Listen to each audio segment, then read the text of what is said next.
Hello students, hope the sudden test was easy. I request you all to revise the lesson as it is taught. So, every Monday we will have a short test on the lesson taught. Coming Monday we will have a test on unit 1.2 odd 1 in. Dear students, in the previous video we have seen that the earth develops a new life, a life for all. Today we will learn a new lesson, the King's Choice. It's a lesson of a king who lives in wood. What do you mean by wood? Yes, very good. Forest. Can you tell me who is the king of the forest? Yes, it's the lion. So this lesson is about the lion who appointed a group of ministers to take care of him.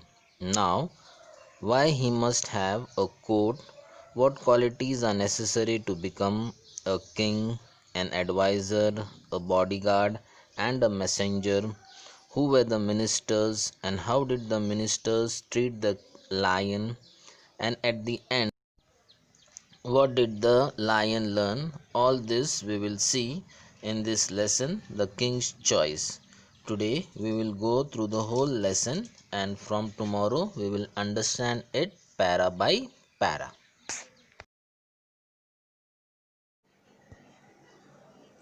The King's Choice, a folktale from India, retold by K. Shiv Kumar, illustrated by Yoko Mitsuhashi. There once was a lion who was king of the forest. He was big and strong. He was both handsome and fierce. All the other animals in the forest called him king and brought him gifts from every corner of the land. But the more the lion had, the more he wanted. "A king must have a court," he said to himself one day. The lion called a fox to his side. "You are known to be a wise and clever creature, Fox," said the lion. "I want you to be my advisor." "Thank you, your majesty," said the fox, bowing low. The lion next called a leopard to his side. "You are known to be watchful and swift of foot, leopard. I want you to be my bodyguard," said the lion. "Thank you, your majesty," said the leopard, bowing low. The lion then called a vulture to his side.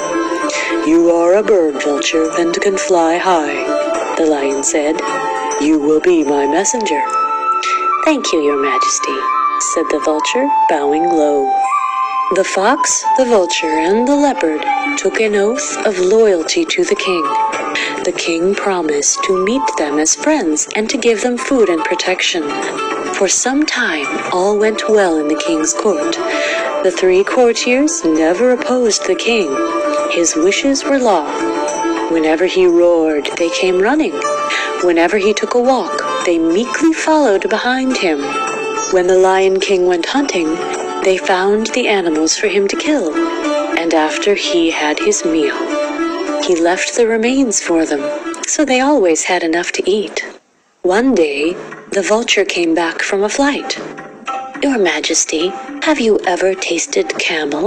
he asked. "I ate a camel in the desert once, and it is very nice." The lion had never seen a camel, but he liked the idea of trying camel's meat. "But where can we get a camel?" he asked. "There is a desert some miles away," said the vulture. "I have just been flying over it, and I saw a lone camel. It looked big and fat." The lion looked at his other advisors for their opinion. Now the fox and leopard had never seen a camel either, but they did not want the vulture to seem wiser than they. So they said it was a good idea if the vulture would fly ahead and show them the way. So the vulture's idea was approved, and the next morning the lion and his court started off on the camel hunt. They reached the edge of the desert easily, but after they had left the shelter of the forest, the day became very hot. The sun shone down with fire-hot rays. The vulture flew high up in the cooler air. "Hurry along," he called. "The camel is not far off." But the lion could not hurry any more. The hot sand had burned his paws. "Stop!" he shouted to the others. "I can walk no further. Let us go back to the forest. I do not care to try camel meat." The Lion King's advisors were frightened. The forest was far behind them. They did not know how to get the lion back home. The leopard wanted to run away. The vulture wanted to watch and wait and eat the lion later on. But the clever fox thought of a plan. Off into the desert he ran, saying, "I will soon bring help." After running for some time, the fox found the camel. The camel was indeed surprised to see a fox there in the desert. "Hurry up, friend camel," said the fox. "Our king wants you at once." "Your king?" said the camel. "Who is he?" "I do not know any king. I only know my master, for whom I carry goods across the desert." "Our king, the lion, has killed your master," said the fox. "Now you are free, and the lion has invited you to live at his court. Come along." So the camel followed the fox. When the fox and the camel reached the lion's camp, the vulture and the leopard were surprised. The lion looked pleased, in spite of his burned paws. The camel was presented to the king and agreed to serve the lion in return for a home at his court. "Get on the camel's back, your majesty," said the fox. "We will return home." The lion at once jumped onto the camel's back. His courtiers, the fox and the leopard, jumped up behind him, and with the vulture flying ahead as a guide, they set off on the long journey back to the forest. When the travelers again reached the king's domain, they were all very tired and hungry after a long day. The fox and the leopard and the vulture looked at the camel. Then they looked at one another and smiled hungry smiles. They had brought the camel for the king's dinner. Now it was time for the feast. The Lion King knew what his courtiers were thinking.